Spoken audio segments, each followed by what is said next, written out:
Okay, so welcome everyone. Thanks for joining on this Wednesday evening. It's been a large couple weeks for us as a union, us as workers in the province of Nova Scotia, coming down with a budget, and then on Friday morning with the decision of Bill 148. Um, so yeah, really tonight's just about some conversation. We're going to go over some pieces in the budget and have a look at Bill 148 all the time, taking your questions. Um, we are live recording this event tonight, and it will be posted on our website for people that weren't able to join. They can look back.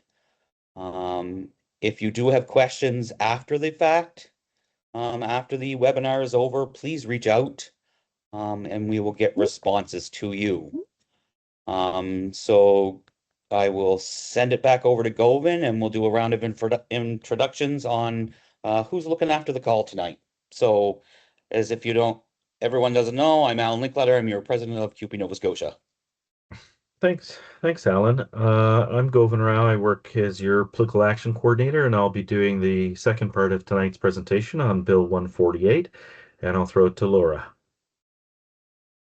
Hi, everyone. I'm Laura Cutmore. I'm one of the research representatives in the Atlantic region, and I'll be doing the budget presentation with David. Hi, everyone. I'm Dave Manoub, the other research rep in the Atlantic region, and I'll also be presenting or doing part of the budget presentation.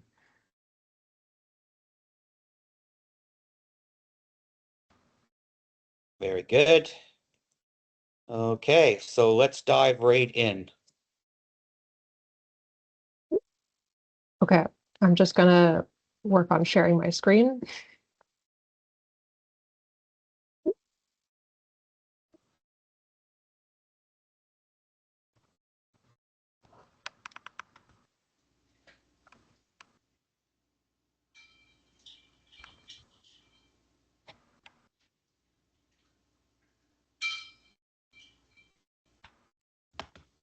Okay, does that work? Looks good, Laura. Looks good to me. The people. Yeah, so should I just get into it? And Laura, I guess I'll just let you know when to advance to the next slide. Sounds good. Yeah, so if we go to the first one. So I'm just going to do a quick overview of the budget, some major themes, some things Laura and I noticed as we were reading through it. Laura's going to go through and do some sector updates, and we're going to end by talking about the $130 million in cuts that I'm sure you've all heard about. Last Monday, though, February 23rd, 2026, Tim Houston's PC government tabled their budget for the upcoming year, 2026, 2027, and introduced their 4-year fiscal plan. So the title of the budget, Defending Nova Scotia, Planning for the Long Term. So the long term is rather ambitious, but it's also part of a 4-year plan. Throughout the budget, throughout the budget documents, they talk about resiliency. They present it as investing, making necessary investments in services and infrastructure. And this was a quote from the budget presentation, making strategic cuts to reduce government debt, shrink the size of the public service. Now, if you've been paying attention to the protests over the last couple of days, if you've been paying attention to the news, one thing you've probably noticed is that the cuts don't seem particularly strategic, very, very, very broad, all over the place. We are concerned and very, very likely that these are going to negatively impact public services. So we've seen cuts to African Nova Scotian and Mi'kmaq services broadly. We've seen massive cuts to arts and culture, cuts to education, all things we're going to touch on in a little bit. Next slide, please. So before getting into cuts, I want to talk a little bit about where they're focusing, the investment, the energy. First theme in the budget is titled "Growing Our Economy, Powering Our Future." And there's play on words there, but this powering our future focus is building infrastructure, energy, resource extraction. It highlights 6 priority areas for economic growth. So it's defense and aerospace, energy, forestry and mining, fisheries and agriculture, housing and construction, AI, and the digital economy. Now, while they're investing and encouraging growth in resource extraction and energy and AI, cut funding for Department of Environment and Climate Change by a quarter, by 25.3%. Investing increasingly in AI. So the future they envision is one where we're relying more and more on digital technology. So funding for AI being put in across the budget. It's in acute care, in home care, government and cybersecurity, in policing, in municipal AI solutions. This is something Laura flagged for me, but AI traffic lights in HRM. There's money set aside for that. Set aside $3.5 billion for the capital plan. So this is to build infrastructure. They say healthcare, long-term care facilities, housing projects. This is record spending, a 52% increase in capital spending for last year. And something I want to flag is I think it's great that they're spending, and in the lead up to the budget, Tim Houston was saying that years of underfunding, years of trying to balance the budget have contributed to crisis in housing, crisis in healthcare, have led to problems that we're experiencing today. And that's something I do agree with. But the budget we see here, and when we get into the cuts, is they're not providing solutions for recruitment, for retention. There's no investment in frontline workers, no guarantees that this $3.5 billion going to be spent on public services or publicly built infrastructure, publicly administered projects. And very, very likely, and this is something I'm going to touch on shortly, that this is making cuts to things people rely on to invest in the rich, in the capitalist class. Next slide, please, Laura. So while they're spending more than ever before, they're cutting very, very much. They're still projecting a $1.19 billion deficit for the next fiscal year. And it's this deficit and the increasing provincial debt that's leading to the main focus of trying to bring it under control. This, you've probably all heard of this already. One of their solutions is through massive cuts through job losses. So for 2026, 2027 alone, they're calling for $304 million in cuts. That increases every year of their 4-year plan until the final year. They're calling for nearly $1 billion in cuts, $914 million cut from public spending in 2029 to 2023. So to achieve this, the $130 million to programs. Every year for the next 4 years, they're calling for 5% cuts of full-time jobs from the civil service. So that's 443 full-time jobs. This year, 3% cuts from other government agencies also over the next 4 years. So that's crown corporations, agencies, the regional centers for education, groups like that are government funded but at arm's length from the government. Even with this, though, they're still projecting deficits every year, the 4-year plan. Provincial debt's expected to increase from $28 billion this year to nearly $36 billion by the end of the plan. Next slide, please. And this is particularly frustrating because they also talk about in the budget documents the tax cuts that they made last year. So reduction in personal income tax, reduction in small business tax, the 1% decrease in the sales tax, the HST. And as they presented, this saves the people of Nova Scotia $681 million, on average $1,400 per household in the last year. Now, these tax cuts also, though, a way to look at it, are lost revenue for the province. That they're taking in less than ever before. This is contributing to the debt. This is contributing to the cuts that they need to make. The image on the slide is from our colleagues, the Canadian Centre for Policy Alternatives in Nova Scotia, who, in their review of the budget, highlighted, and thank you, Govan, for sending me the video where they're talking about this, that the very idea of $1,400 per household in savings is misleading, as this is not shared evenly. So the lowest earning people in Nova Scotia, or the lowest earning income group, people who make below $26,000 a year, saved $194 because of these tax cuts.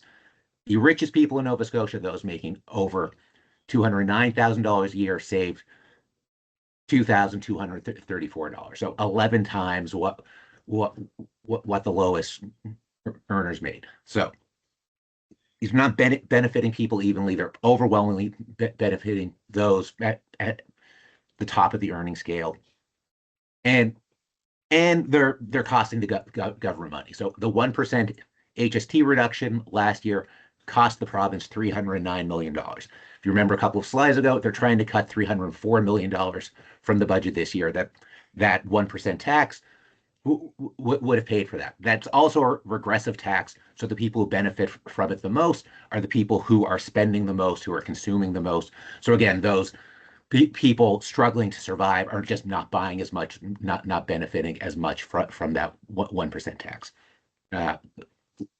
Laura, over to you.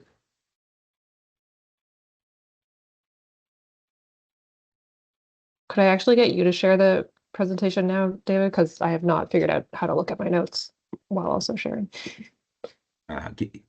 Give me 1 second. I'm terrible at Teams.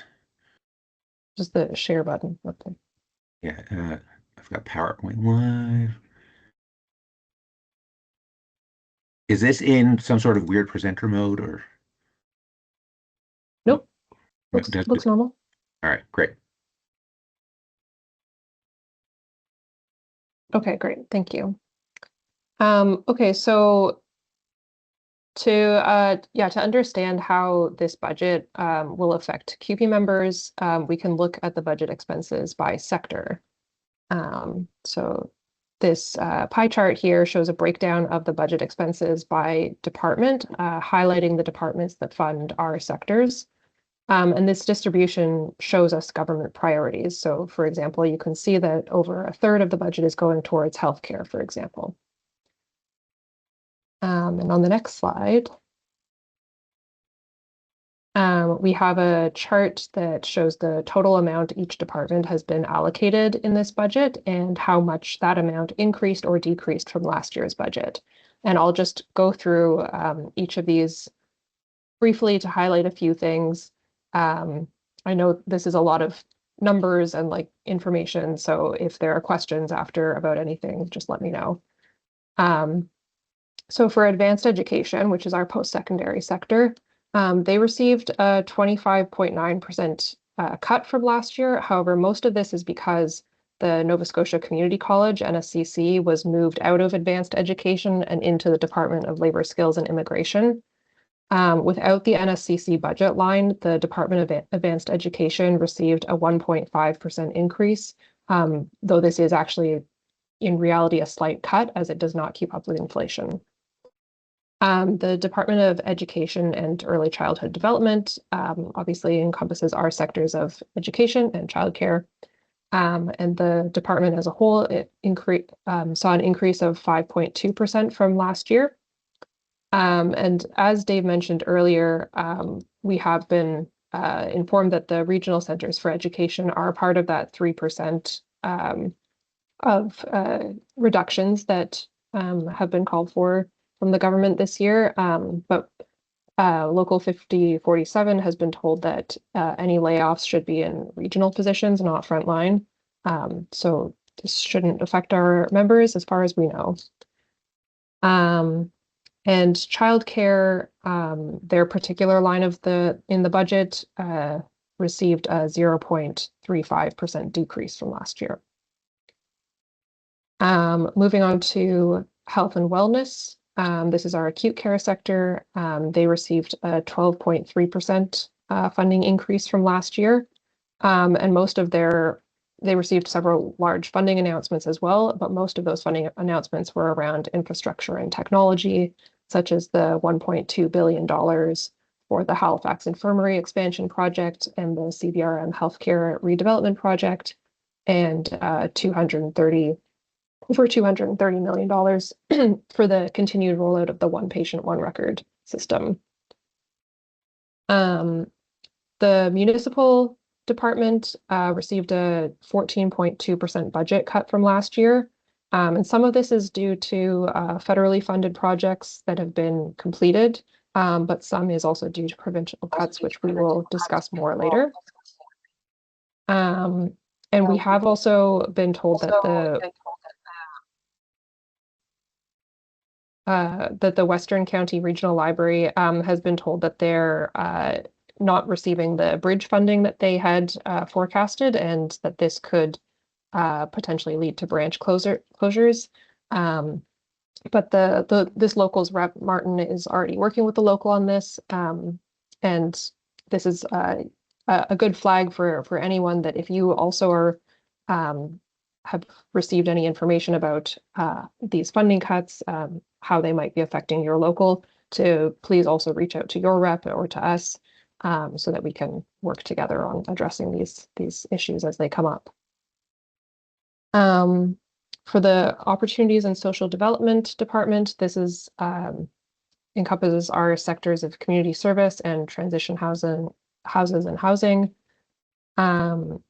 This department saw a 6.4% increase from last year, which is mostly due to the funding increase to the disability support program, which is tied to the implementation of the human rights remedy. Around housing, the supportive housing and homelessness program saw a 26.5% increase from last year. However, it may also be relevant to some of our members, particularly at Tierman House and Adson House, that the budget for the Nova Scotia Advisory Council on the Status of Women received a $131,000 decrease, which is from a funding cut to the Provincial Action Plan to Prevent Domestic Violence. In the Public Works Department, this includes our highways sector, and they saw a 9.6% increase from last year, and several large funding announcements around highway improvement projects.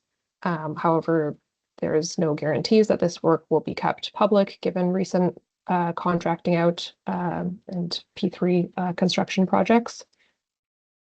And then finally, seniors and long-term care is our sectors of long-term care, obviously, and home support. And overall, the department saw a 7.6% budget increase, but for long-term care specifically, they only had a 0.13% increase, which is actually a funding cut due to inflation. And their funding announcements were mostly around adding new long-term care spaces and operating costs for the 7 new long-term care facilities that will be opening this year. Home support, on the other hand, received a 16.5% increase and several different funding announcements, which does show the government's priority in increasing their reliance on the home care sector to bolster the healthcare system, and also as part of the human rights remedy rollout. Okay, I think we can move to the next slide. Thank you. So now we'll talk specifically about the grant reductions, because this has been talked about a lot in the last week because, yeah, this budget included $130 million grant reductions to community groups and outside agencies. And yeah, these cuts specifically have received a lot of public backlash, and the coordinated rallies across the province that Alan was talking about. And we do actually have the full list, which I will put a link in the chat so that you can look at this as well. So I put a link of all of the full document of the full cuts in the chat. So if you want to look at those. And I'll go through by department, again, related to CUPE sectors, and we hope that you will let us know if you heard anything about how these cuts might affect your workplace, because the government really has provided very little information about what these cuts mean or how they will affect anyone. So we're still figuring out how these may affect CUPE workers. So if you want to go to the next slide, David. So if you do click that link and look at the list, this is what you will be seeing. And yeah, I just thought I would kind of walk through what this, how to read this document. So it's broken down by the department or office, and then you'll see the name of the grant or program, and then the grant budget in thousands. So for example, this first line here is the budget is 100,000.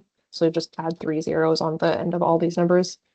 And then the last column is the reductions, again in thousands. So you can see if it's like a total cut or a reduction. And just to note that these budget lines are the provincial grant for a program. So it may not be their only funding source, but for some of these programs it is. So yeah, these cuts are ending certain programs. And again, I'm happy to take more questions after. And like I said, would love to hear if any of you have heard anything about any of these as well. But yeah, we can go on to the next slide.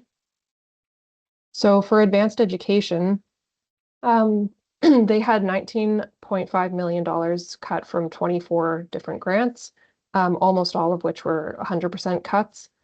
And the largest of which was an $11 million one-time reduction in St. Mary's University operating funding. However, this is offset from an additional $25 million grant that they received from the government in 2023. So it does balance out. This isn't actually an operating grant cut the way that it looks. We can go to the next slide.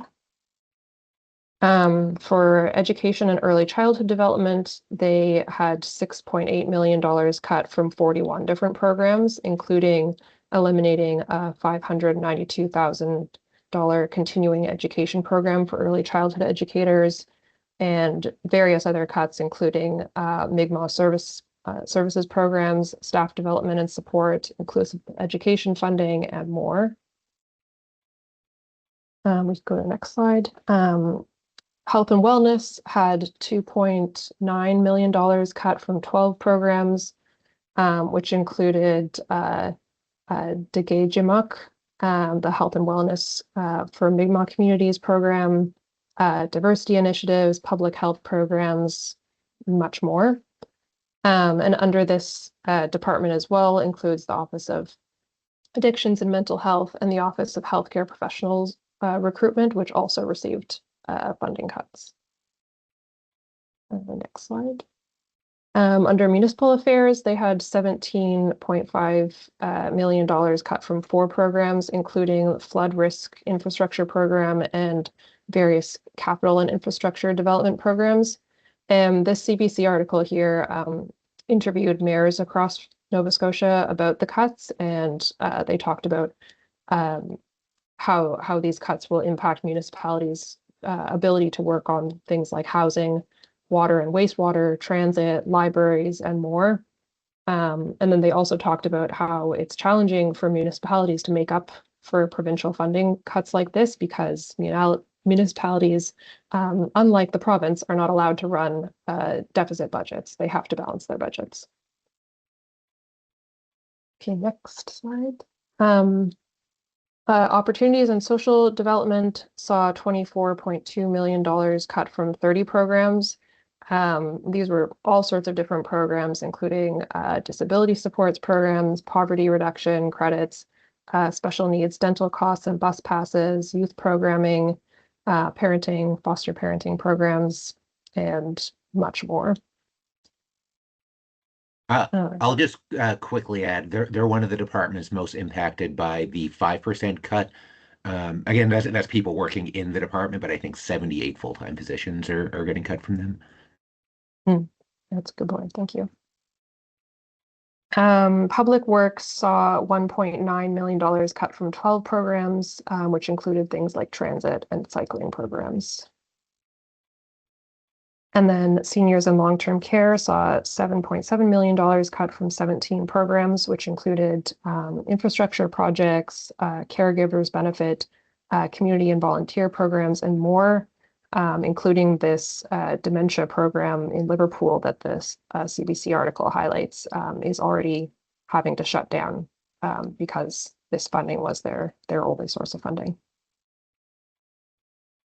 And then different departments not related to our sectors or not funding our sectors, but still areas of great concern. The Office of Ulnu Affairs is having $1.2 million cut from 11 programs, including funding for the Mi'kmaq Native Friendship Center, Treaty Day, and Mi'kmaq History Month, and the Mi'kmaq Language Revitalization Strategy.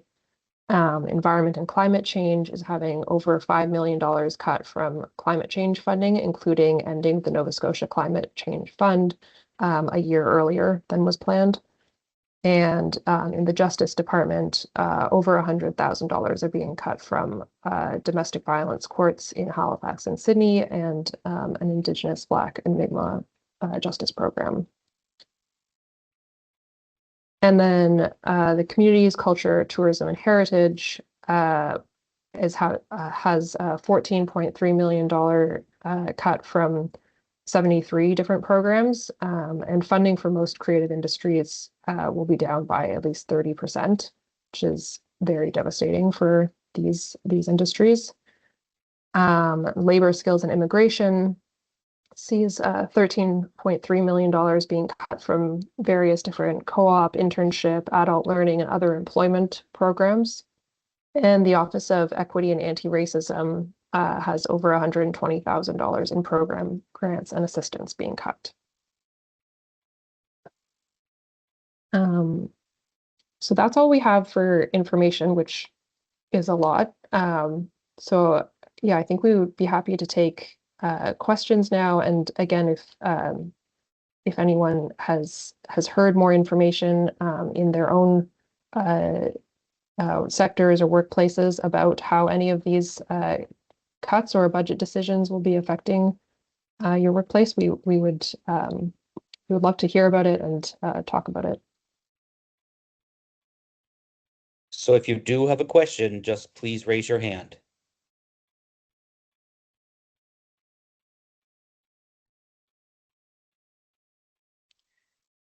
I know it's a lot to take in and we're still in early days, so yeah, I think we could probably move on to the next. Oh, we have a question from Trista. Hi, sorry guys. How much did you say OPOR is costing as of now? So I mentioned funding announcement that the One Patient, One Record program is receiving, which was for $233 million, but that's just of new funding. I don't have the number off the top, like on hand of the total cost at this point, but it's definitely more than that. Gross. Okay, thank you.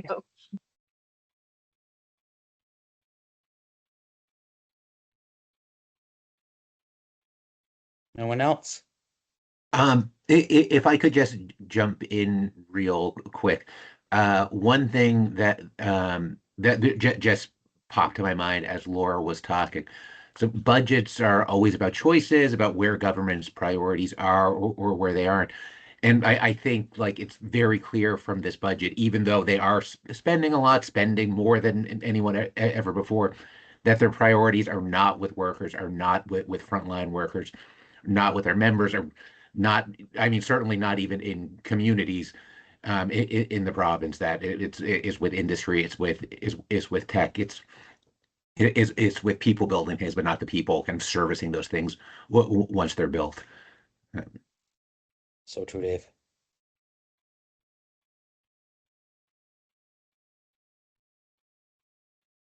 Okay, Govan. Thank you, Alan. Thanks, Laura and David. And it's so nice to see so many people on this in this call, up to 40 people. So I'm going to talk about Bill 148 and the court case decision that came down last week. That was a major victory for working people, for collective bargaining, and talk about where things are going to go from there. I'll start with a bit of a timeline, going through the steps of because it's been a long journey, more than 10 years along this path, fighting this legislation. I know a lot of people on the call have been deeply involved, and everyone's been affected by this legislation if you are in the provincial sectors. And even if you're not in the provincial sectors, it had certainly a knock-on effect throughout all of our locals and all bargaining in Nova Scotia.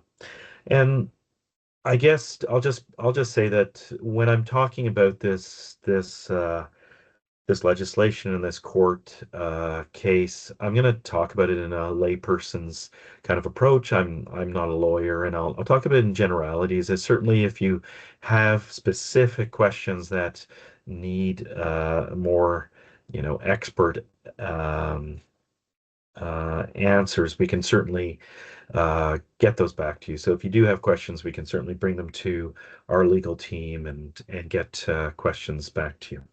So we all remember Stephen McNeil, and we all unfortunately remember Bill 148, the Public Services Sustainability Act, that was introduced in 2015, and then the legislation was passed, proclaimed in 2017.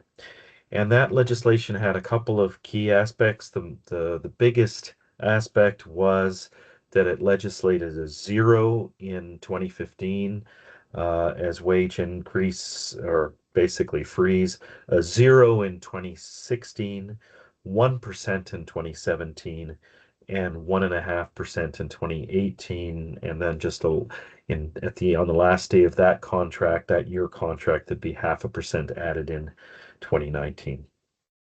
It also eliminated retirement service awards or long service awards for those groups that had them. So we're talking acute care, some long-term care locals, highway workers, and even the contracted out cleaners were affected by this in the end. Though you kind of wonder, and I remember dealing with this issue at the time, how a law that was focused on public sector sustainability would be seen to apply to contracted out private workers who were cleaners at the HI at the Halifax Infirmary, but they were also affected. And the general impact was disastrous, right? Disastrous in terms of how much it depressed wages, how much it cut our members and CUPE members' uh, uh, incomes, and the compound impact of that by having those freezes and those legislated low wages. And we still feel the impacts of that of those of that legislation. And really, if you think about it in terms of the impact for people who went into retirement whose best 3 years of income were calculated at that period. If you went into retirement in 2017, your last 3 years of income were, and I see some comments coming up, and we'll get to those. Thank you for, and certainly do throw in your specific knowledge about your cases, and there'll be in about 10 minutes there'll be time to have a discussion on that. If you went into retirement in 2017, your last 3 years were 0, 0, and 1%, and you're still living and wearing that uh, calculation permanently. The context in 2015 was certainly a lot of governments that were attacking workers and legislating both labor back to work, but also legislating agreements or threatening to. And so that's the context. And then what we saw in 2017 was that the legislation was proclaimed. We can remember that at the bargaining table, what we were told was that if we didn't settle by ripping out those retirement service awards, those long service awards, that we would be legislated. If we didn't agree to the pattern, we would be legislated. And so in that case, a lot of members had the hard decision of looking at whether they could trade the long service award or try to bargain something small to kind of save the round of bargaining. And we basically had a sword over our heads through that entire round of bargaining. And in the end, 30 plus collective agreements across the province were settled with the government without the legislation being enacted, because they have that gun and those bullets in their gun, and they never pulled the trigger. And this becomes important later on in the story. But you basically have that whole period where we're trying to settle, we're trying to get something more than what is on the table. And so in 2017, the government, under pressure by the McNeil government, it refers that legislation, Bill 148, to the Supreme Court to get a reference on whether it is constitutional or not. Because unions and CUPE were hammering them in the media. The NDP is hammering in the House, saying that it's unconstitutional what they've done. And McNeil says, okay, let's go find out. Let's go to the courts and ask them if it's unconstitutional. So there's a reference done to the court. And we know that courts take a long time, and this is the story of why this case is like 10 years in the making. So 1 year passes, unions are fighting, and CUPE and other unions are fighting to be granted intervener status, and they're granted intervener status.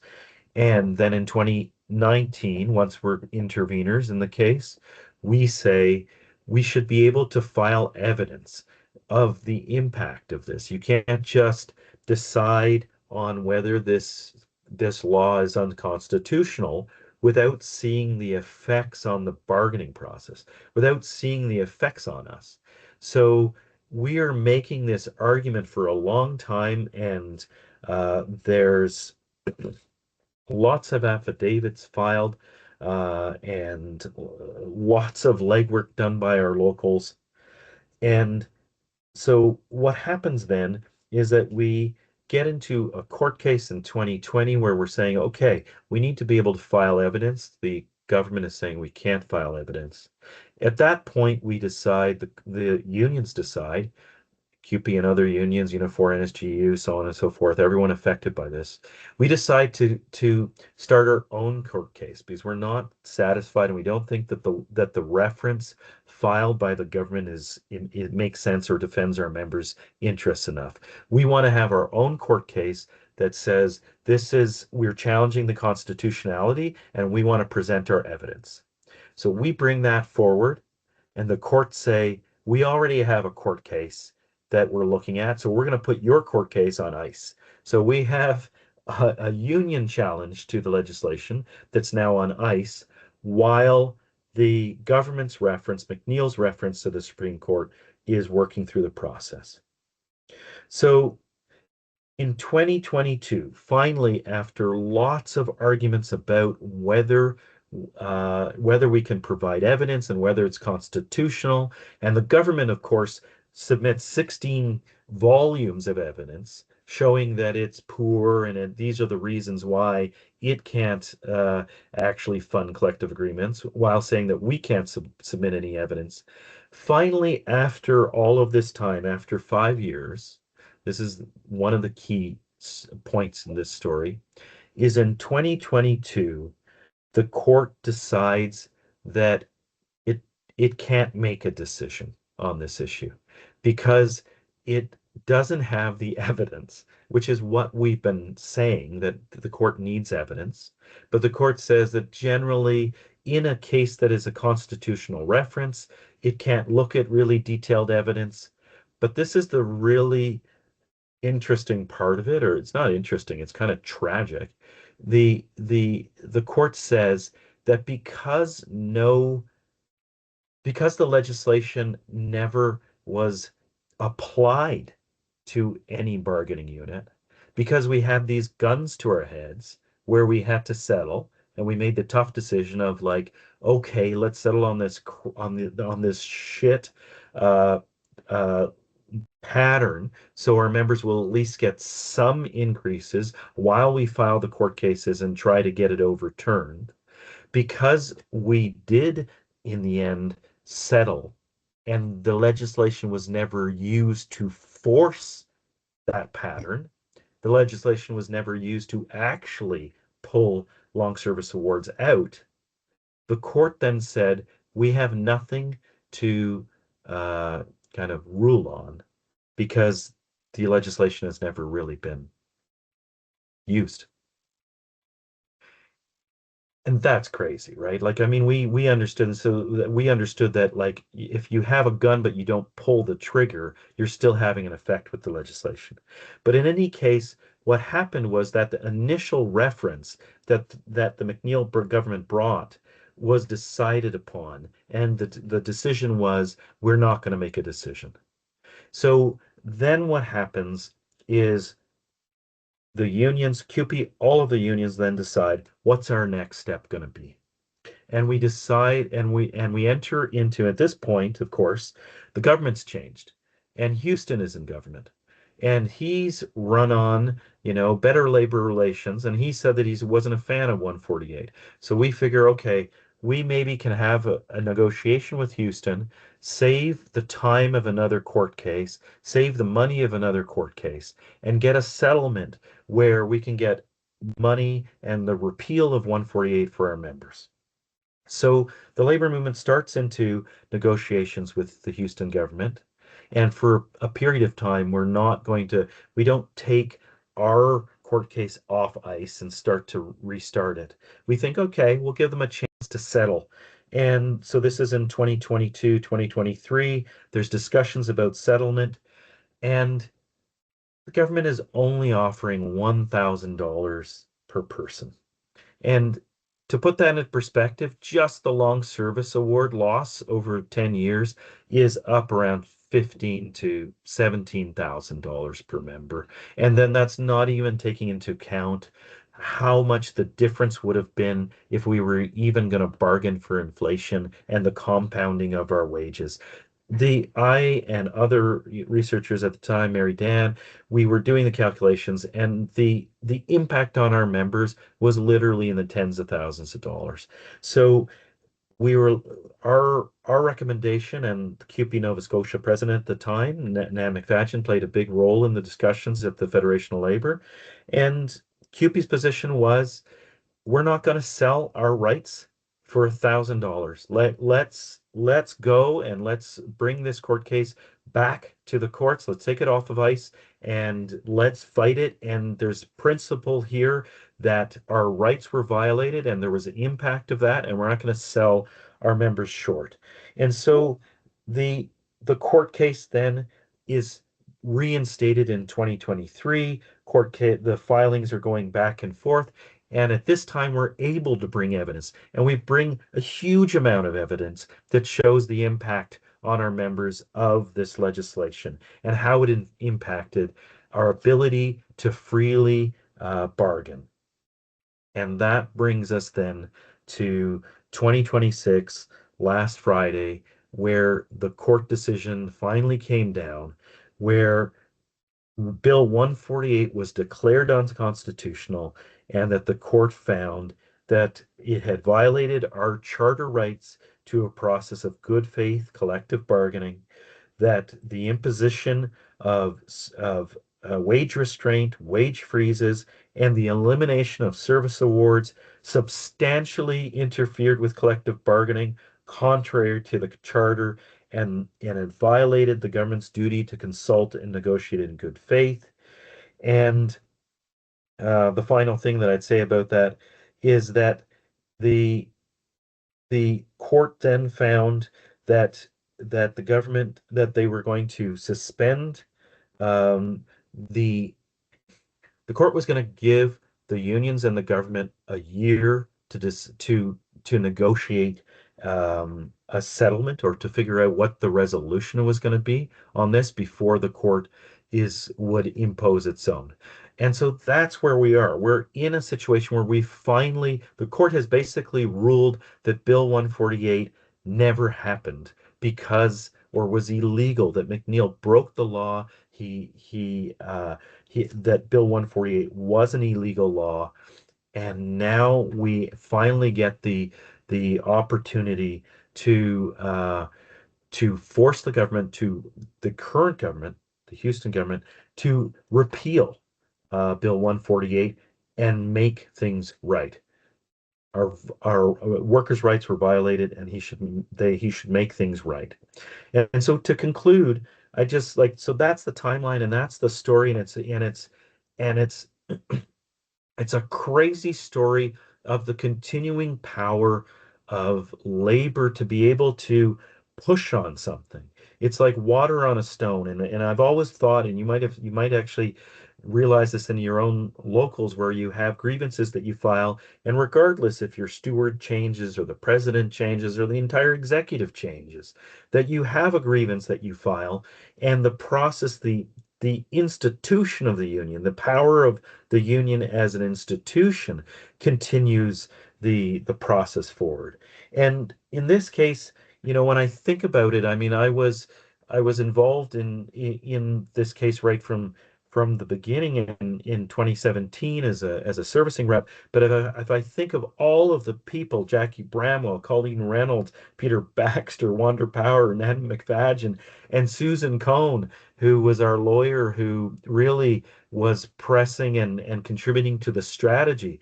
It's like all of these people have moved on, but they were such key, and there's so many people that I haven't mentioned, such key aspects of the victory, and they do, and everyone deserves recognition. So in terms of of the final lessons, and then I'll say what's next. So in terms of the lessons, or what we can take from this, is that the attack on unions using laws to legislate agreements and to restrict our right to strike is really an ongoing battle. And this is one victory in an important battle, but the war is still ongoing. So that if you were paying attention to the news, in December of 2025, the Alberta government legislated Alberta teachers back to work using the notwithstanding clause. So we won this court case based on our rights under the charter, that we have rights to free and fair collective bargaining. What the Alberta government has done is said that we will pass legislation saying that this strike is over. These workers have no right to strike, and they have no right to negotiate their collective agreement. We're going to actually pass their collective agreement in a piece of legislation. So if you look at the legislation, it contains a collective agreement that now Alberta teachers have to work under.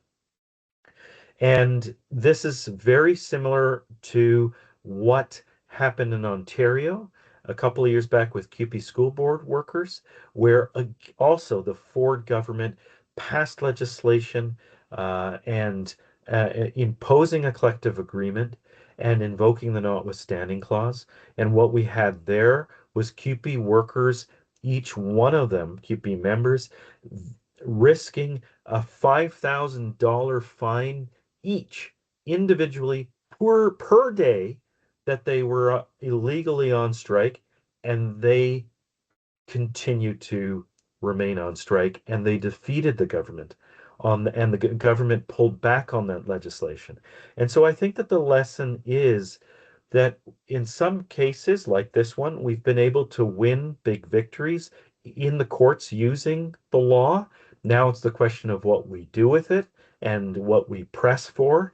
And certainly you can bring your ideas about what you want to see in a settlement to Alan, because he can bring that, and your division can bring that to discussions at the Federation of Labor, where all unions are talking about this.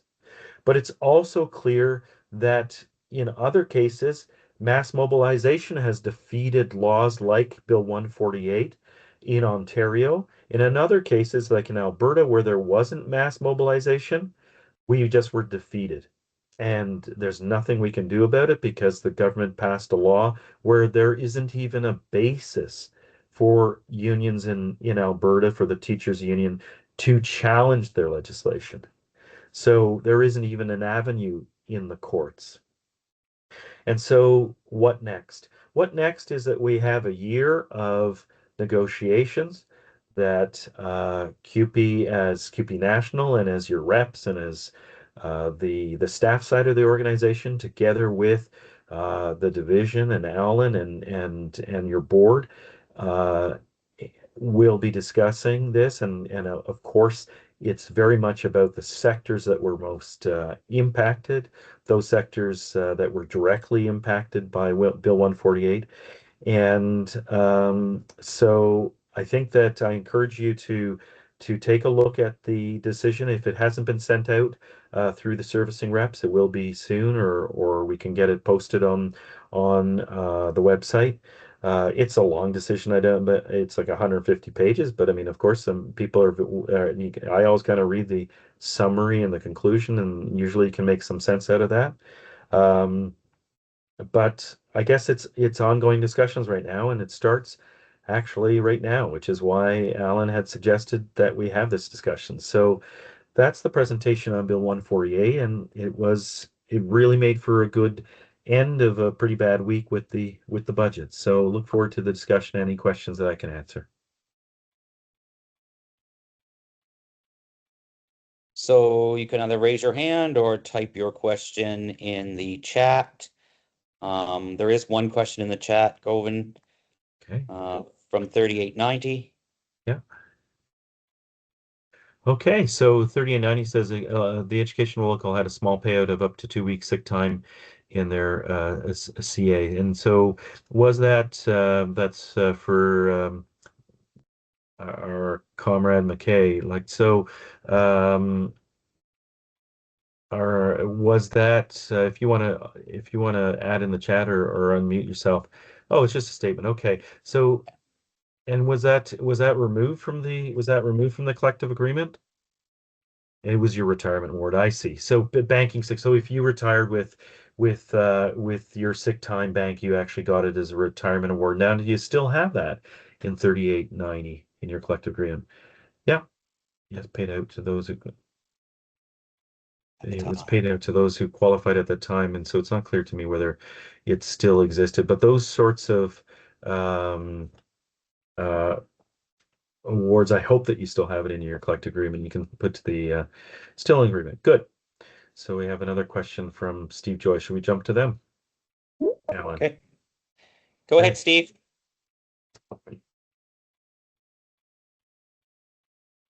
Hello, everyone. Can you hear me? Did that work? Yeah. Okay, perfect. Thank you. First, I want to say thanks for doing this, Alan. I know you put some effort into this, and thanks for explaining everything there, Govin. Nice job. And that history and walk through all that is good for everyone. The and I do want to say thanks, and I know you thank some people there, like who was the John McCracken. Oh my God, he was Oh yeah. so phenomenal at getting people like myself ready to speak at law amendments on Bill 148. I never did that in my life. And I just want to share that the night before he called me up and said, "Can you do this tomorrow? I'll help you get ready." Oh my God, that was awesome. So thanks to John McCracken. But my question is around some clarity on next steps. How do we go forward? And I know you touched on that a little bit, but making sure that, for us and our members is, and I should have introduced myself to everyone else. So Steve Joy, I'm the president of Highway Workers Local 1867. But the big loss for us besides the wages was our long service award. Like, how do we ensure that that's not given away for $1,000 like you had said the offer was before? Like, how do we get our long service award back in our collective agreement? What's the next steps? Hmm. Yeah. I mean, yes, Steve, you've been around for a long enough time, so you know that I'll preface it with, I'm not your servicing rep. These discussions are for your local with your servicing rep and the rest of it. But I mean, the general advice would be like if I was approaching it as 1867, I'd first of all want to get a really good handle on, what the impacts have been on our membership in terms of that, how it in fact impacted pension and what the different impacts were on wages, so that you at least have an idea for your membership in terms of how your membership has been affected to this time. And at least then you have an idea of like, okay, well, what are we looking at in terms of damages? And you can make a decision about, what it might be that you are going to look for in terms of remedy. In terms of like what I'd say in terms of the overall aspect of it, just thinking in terms of what government is facing right now, is that they're in a huge schmozzle, right? Can you imagine um, how many retirees, how many different people who have been affected to do, and how many people, um, yeah, to be able to do the calculations on it. I mean, they're going to have a huge challenge on their hands. So it's important that we first get a handle on it. But I think that the best answer to give you is that it's to be determined. Like I think that the aspect of this is going to be about. I mean, we just got this decision down. It is about I think mobilizing our members to put pressure on government right now. In terms of Houston, had said that he was in favor of repealing the legislation, or he wasn't in favor of the legislation. He thought it was wrong, like initially when he was running during his first term.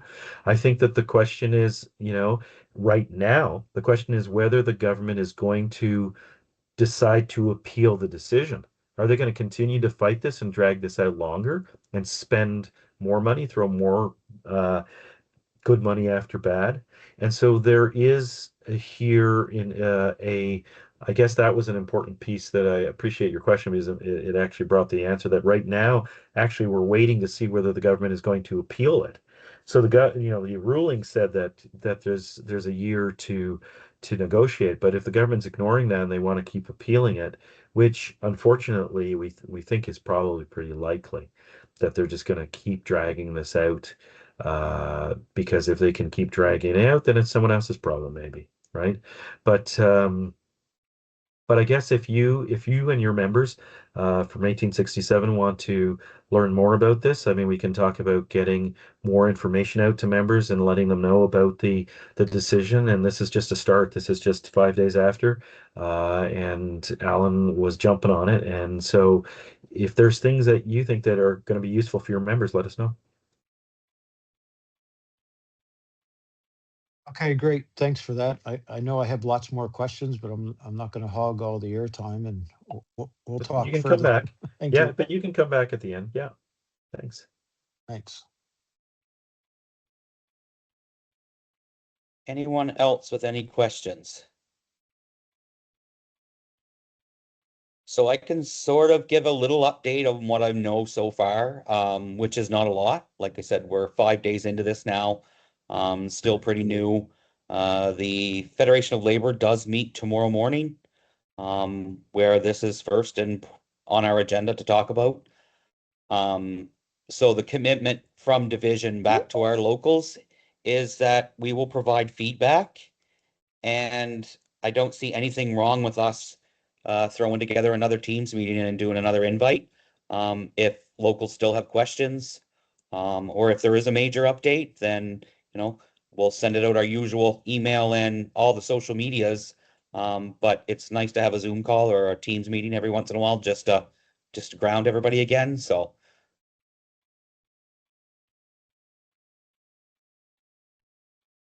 did you have anything else, Steve?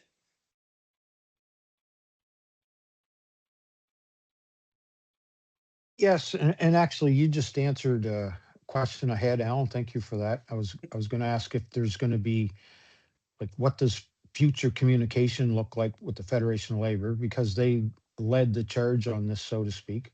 So I'm glad to hear that's further tomorrow meeting, and absolutely would love another Teams meeting like this to give an update as far as what our next steps and what we can do to get this out to all the members, and how to participate and help progress this along. Because I agree with Govin mentioned about they're likely going to appeal this, sadly, waste more taxpayers' dollars on the appeal, and the decision's already been made.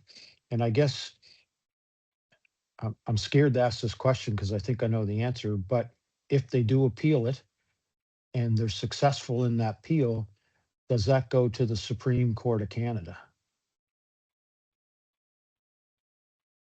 I wish I had a factual answer to that.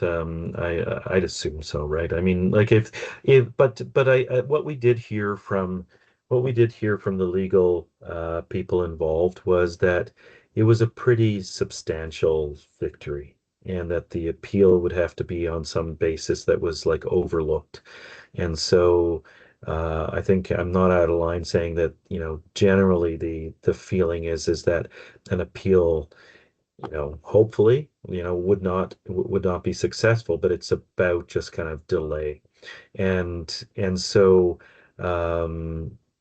it's about getting the government to just realize that this is like, how many more decisions do they need that say that Bill 148 was unconstitutional, and why, like you say, wasting taxpayers' money. So, but I mean, to answer your question, you would, yes, if even an appeal would take a longer time, it would just add another, who knows, a year, or another year before the final answer. Thank you. And yeah, and to Steve's suggestion about like a further discussion, I'd suggest that it's something that Alan can bring up with the regional director around bringing together the right people and reps and the sectors, because there's a bunch of people that should be there in a meeting where there's a real update.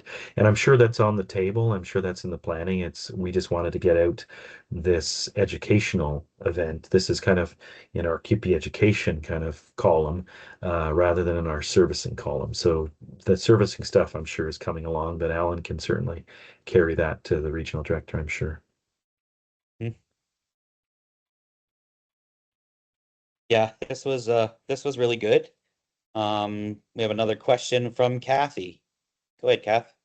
Hi, can you hear me? Yeah.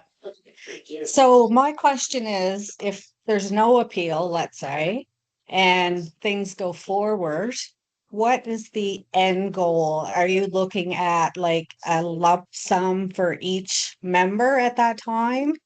Or is it going to be, will they have to figure out each division of our CUPE, like healthcare, administrative, like, are they going to divide everything, or is it just going to, are you gaining or going for like one lump sum per member? So that would be in the initial steps of planning, and we're really not that far yet, Kath. I want to get every cent, every dollar that's owed to every CUPE member, whether they're still working, whether they're retired, in another position that they deserve. When the tape cards are on the table, let's face it, that Liberal Bill 148 was against the law. They broke the law. So they've actually taken money out of our pockets that they shouldn't have. And now I want it back. Every cent. How we get that is just going to be. Mhm. Sounds good. And I'll add to that, Alan, that yeah, I mean, part of it is it's what members like the sister who just spoke, like what members want. And so, I mean, expressing what it is that you think is necessary. I mean, it's kind of like a bargaining situation where we look at what the members want in bargaining, and then we develop our position from there. But it's also the context, and I saw that the question in the chat from Cheryl about what has happened in other provinces, because it's so fantastically complicated for the government.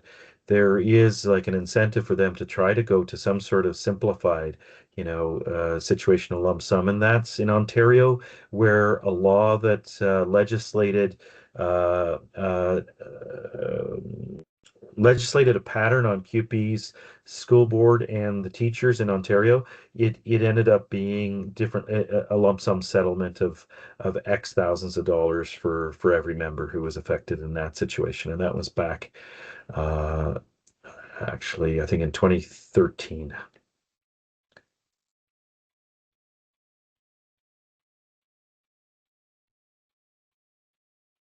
Okay. Anyone else? So seeing none.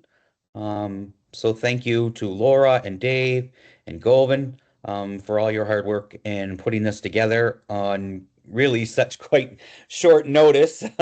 It was a conversation Govan and I had in Ottawa on an afternoon after the budget was dropped, so it was great. And thank you all for taking your evening to come and spend it online with us. And I hope to hear from you all soon and see you all soon. Thank you.